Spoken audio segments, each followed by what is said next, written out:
Hey guys, it's Emily here and welcome to Journal Engineer. Today we're going to do the most easiest theme I've ever done. I know that I'm saying this for almost every theme that I'm doing, but believe me, this one is just the best of the best and you're gonna see it throughout this video. So, let's not lose more time and begin. But before we start, I want to show you my struggles with lighting the candle. Sometimes I have my brain farts and I don't know how I thought that I can light this candle with such a large lighter. Anyway, I struggle a bit more with a small lighter and now we can begin. So here you can see my main theme, which was mountain themed. If you missed that video, you can check out the links in the description. So now let's see what we're gonna do for our journal. As always, I was not sure what I want to do at the moment when I opened the pages. However, I wanted something really simple to do and without that much thinking of how the entire look will turn out, because I felt like I wanted to listen to audiobook, which means that I was gonna think about the audiobook and not that much about the journal itself, so I needed something simple to think about. And that's why it clicked in my mind to do like a fabric, like twisted fabric around the page, something more abstract, but this is my first abstract theme that I'm doing and oh my god, I love it. You're gonna see it now. So first I write June, where of course I want to have my monthly name written. Also I need to leave some space below because of the calendar, and then I start just sketching out where I want the fabric to go. It's just a basic sketch, so I'm gonna skip it really quick. It's barely visible. I do it like this because, you know, I don't like to use eraser at the end. I just leave my marks below the page, and that's why I just write them to be as transparent as possible. So after I have the main design of the page, I'm gonna start writing with micron, which always when I start drawing after sketching with a pencil, I feel a little bit nervous, no matter that I'm doing this for almost 10 years. But like, I know that touching this micron pen on the page, there is no turning back. I already have a dot on the page that I cannot erase anyway. If I do something wrong, then I should deal with mistakes, which by the way is another video that I made talking about bullet journal mistakes that you can check out also in the descriptions. But anyway, let's go straight to the theme. First I outline the outlines of the fabric and I also separate them in different sections. I think this is the smartest move that I ever did about this theme, because I can do them so diverse. Right now, as you see, okay, one by one. I want to tell you all the information before even I start drawing on the page.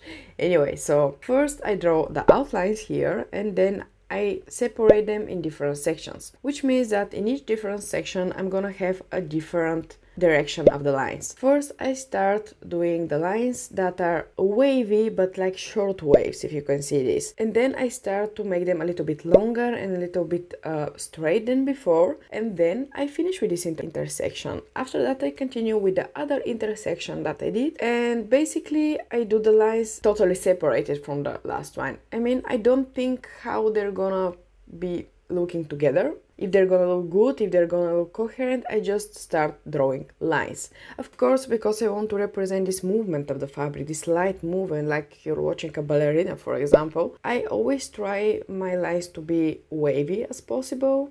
If you imagine like a fabric just flying around. Some of the sections, as you can see, are a little bit narrow on some spots, so there I don't stop the line, I just narrow the lines, the space between the lines as well. In this way, on some of the places I have more dark appearance because, you know, the lines are closer, which means I don't have that much white space. And I think that this effect is just the key of this drawing or sketch or whatever you call it. So yeah, and here bit by bit is how we are ready with our first part of this drawing. And now I decide to just add a few more fabrics that are joining the main fabric. As I told you, I don't have main idea in my mind, I just fully improvise here, guys. So yeah, I decided to do some other sections which I quickly covered the same way as before. As you can see, I just draw wavy lines and that is all I'm doing right now. And another amazing thing about this theme is that actually I don't need to wash the lines to be always parallel to each other. I mean, the beauty of this fabric is that, for example, I can make, if you have two lines, at some point I can make the distance between them bigger and at some point smaller, which can lead to the effect of, again, twisting fabric. If you're recreating this in your journal, just feel free to turn the journal whenever direction is convenient for you and comfort for drawing. As you can see throughout this video, I'm gonna turn the journal so often like a tornado. Unfortunately, my camera stopped right before finishing the right page of the journal, but anyway, you can see the result here. I'm gonna draw a lot more of the same stuff, so we did not miss anything. At first I was wondering how I want to continue the next page, but then I decided that I want to have one long fabric just moving around the page, which means that I kinda need to connect those fabrics of the page, because as you see, they're not connected here and they're not gonna be connected down here, so I tried just to make them tilted in the same direction, so probably if somebody's looking at them, like you right now, can have the perception that they're connected. However, I have another dilemma in my life that I wanted to talk more about and probably discuss it with you. Well, discussion, it cannot be really a discussion because I'm uploading video and it's like one-way communication with you, but I would really love to see your comments down below regarding this topic. Of course, if you want to comment at all and discuss. So it's about English. If you've been here in a while, you know that this is my second video that I'm doing everything without scenario, like I'm not reading from anywhere. Usually I have some bullet points that I want to talk about, or I have some paragraphs written because I feel more confident in this way, like English is not my native language. And no matter that, I've been studying English almost in my entire life. As I'm living in a non-English speaking country, it's really hard for me to speak. As you know, speaking, reading and listening are three totally different skills, and that's why on the most English exams there are separate modules that you basically do, and each one is like listening, reading or speaking. Speaking have always been my worst part of English, maybe because I don't have someone to practice it on a daily basis. I practice it, you know, as maybe in each language on at least European continent. I can speak only about Europe. There are many English words that come into each language. For example, in Bulgaria we have a lot of English words that we use on a daily basis, but at the end this is not a proper English conversation. Which means that I really struggle sometimes with expressing my thoughts or expressing my thoughts in details. I mean, I can always say I feel this way, or I did this, or I did that, but I'm not that proficient to express the same way as I do in Bulgarian. And the scary part that happened like 2 days ago is that I realized that because I tried to speak English as much as I could, I actually stopped practicing Bulgarian. I mean, I know that it sounds ridiculous. Bulgarian is my native language. I just met a few friends that are truly speaking only Bulgarian. I mean, they know English, but they really love our language, so they're speaking only Bulgarian. And I realized that my passion to learn English and to start speaking English better, I actually stopped speaking Bulgarian that good. And the scary thing about it is that if I know less words, I mean, if I don't know how to express my feelings, for example, this means that I don't have a tool to deal with them. To express something means that you know exactly what you need to express. And if you don't have the right words for this, this is the problem. I remember reading 1984 from George Orwell, as far as I remember. I'm not a fan of this book. I know that it's a fantasy classics and people love it, especially during the pandemic and the stuff that happened in the past 2 years, but it's not one of my favorite books. However, I have one thing that I remember from this book and really stuck with me throughout my entire life. Well, since I read the book, actually, which was like 6 or 7 years ago. So the thing from this book was that the government, I mean, in this fiction world, if you haven't read the book, no worries, I'm not gonna spoil anything. I'm just gonna like make clear enough to understand the reference. So the government basically is erasing documents and and burning them so people have less knowledge about like anything. It's some kind of strange dictatorship or something like this. Anyway, so the government basically is replacing the words in our speech or our books. And at some point they wanted to remove the word freedom, because if somebody doesn't know the word freedom, they would not recognize this feeling, or it's not even a feeling, it's the birthright of everybody to have freedom. So imagine that if you grew up in a society where there is no word for freedom, how would you know it? How would you know the freedom? How it looks like? Are you gonna be able to think about it if nobody talks about it? And this is something that I'm really concerned about my knowledge in Bulgarian. Well, this is a really like drastic example of what I'm talking about, but probably you already know what I'm talking about. If I don't know words in Bulgarian and in any language at all, I mean, not only in my native language, I may not be able to live my life at its fullest. I mean, am I talking nonsense? Anyway, so this is some concern that I had in the past 2 or 3 days. In the meantime, this problem is interfering, of course, with my knowledge in English, because if I stop talking English and start reading only Bulgarian books or speak only Bulgarian, this means that I will not be able to master more my English speaking skills, which is really advisable to do if I want to run this channel, because of course I like to talk with you about a lot of things.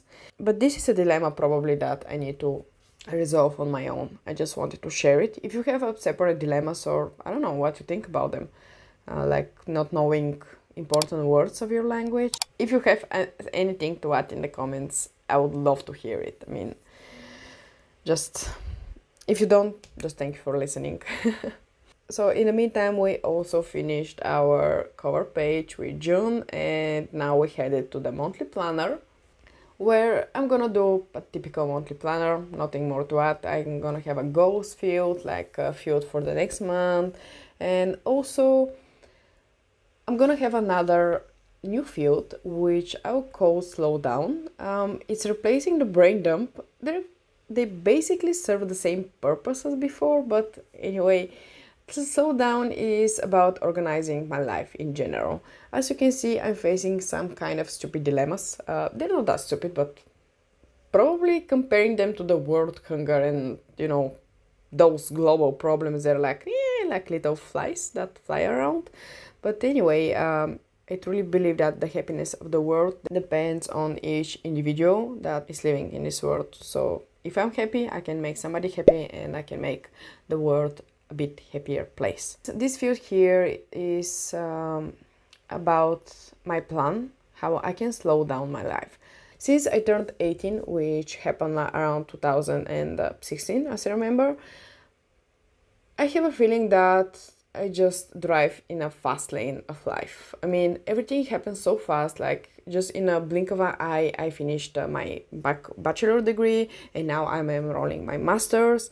I want to do this and this, and like when I turn around, I see that 3 years passed since I had some idea and I haven't realized it yet.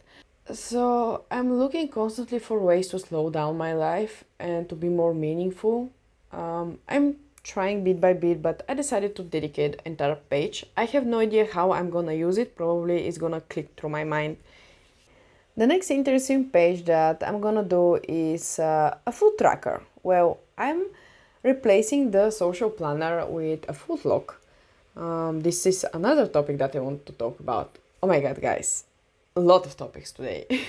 Sorry if we're messing with your head. Probably you just got your tea and wanted to watch some chill bullet journal setup video, and here is me, Emilia, talking about deep shit almost 15 or 20 minutes. I don't know how this video is gonna turn out at the end, the length of it. But anyway, so here is food walk, because I really want to start tracking what I'm eating, but not like in mean of calories or to just lose some weight. I really feel I feel really healthy. The thing that I want to track more is that I just wanna track my daily cycle, because usually I'm getting hungry at the same period of time, like in the afternoon. In the morning I'm not hungry, but I would really like to start feeding myself with in a more mindful way, like to know why I'm eating that, because I'm hungry, because I want to eat something sweet, or because I just want to eat something. And now I'm gonna finish with a weekly spread that is just a typical weekly spread. Maybe because I'm doing bullet journals for more than 10 years, I have nothing else to talk about because it's all clear in my mind. I mean, if you want to hear something more about bullet journals, just let me know in the comments. Because I really don't know what more to tell about bullet journaling, it's so clear in my mind. They're just, I mean, I do monthly cover, and then I do monthly organizing pages, and I just do some 7 fills for each day of the week, and I do some artist stuff around it. Basically, this is bullet journaling for me at this point. Just a way to do my own planner, which is kind of different than the original bullet journal, but at the end, for those 10 years, I've never seen anybody using the exact same bullet journal technique. Like, if you're reading from the book, everybody is just removing a field or adding a field or just changing a bit the idea of bullet journaling so it can fit the daily lifestyle of each of us. However, because things are clear in my head, it doesn't mean that they're clear in your head. So if you want to see something of me explaining, for example, my favorite weekly spreads, because why they're my favorite, what is my bullet journaling path. I mean, I'm doing this for more than 10 years, so maybe I can share some interesting stuff with you, not only dilemmas, like social dilemmas in my life. Anyway, guys, I think that we're pretty finished with this theme. It's been pretty easy. I mean, I need to probably stop doing easy themes because I'm talking constant nonsense for like 15 minutes. So yeah, next time I'm gonna do something a bit more complicated. Thank you for watching. I'm really happy how this theme turned out. It's really quick, as I said, and really convenient if you don't have that much time, or you want to listen audiobook at the same time, or watch some series. It depends how you watch them. Just a quick reminder, yeah, if you like this video so far, you know what to do. Give it a like or even subscribe. Thank you for staying till the end, guys. For the next time, we're gonna do a quick jellyfish theme. As I promised, it's gonna be a bit more complicated than usual, so yeah, see you there, and until then, don't forget to stay on the sunny side.